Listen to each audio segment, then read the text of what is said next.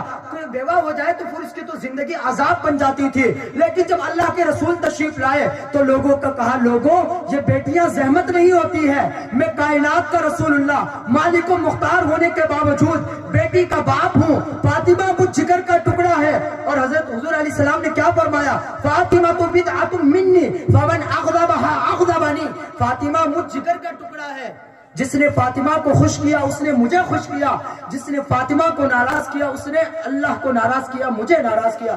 اچھا علماء کرام یہاں بیٹھے، آپ پوچھو ان سے، جو حضور علیہ السلام کے جسم سے اس وقت خاک مس ہے نا، یعنی روضہ رسول صلی اللہ علیہ وسلم، اس کا، آپ میری طرف توجہ رکھیں، اس کا مقام اور مرتبہ عرش الہی سے بھی افضل ہے۔ جس مٹی کو یہ نسبت حاصل ہے کہ وہ رسول اللہ کے جسم سے ٹچ ہے، اس کا مقام اتنا بلند ہے، عرش اعلیٰ سے بھی وہ افضل ہے۔ ارے جس مٹی کا یہ مقام ہے اور جس شہزادی کو حضور کہے فاطمہ مجھ جگر کا ٹکڑا ہے، فاطمہ مجھ ہے، تو جس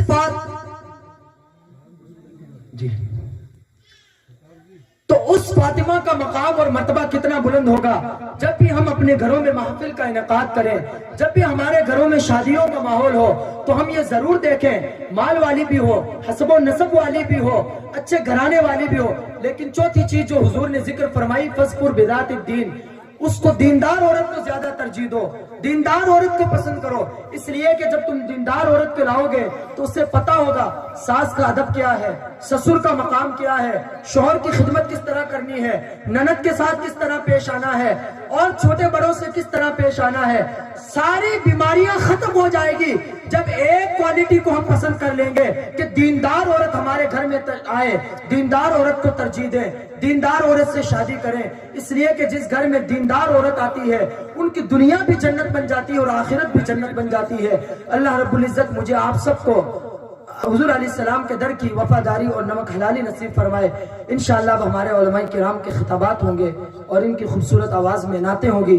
اب آئیے راجستھان میں سنی جانے والی بہت خوبصورت آواز، بہت ہی پیاری آواز، جناب شریف صاحب باسنی سے جو تشریف لائے ہیں، آپ کی خوبصورت آواز میں نعتیں اور منقبتیں ہوگی۔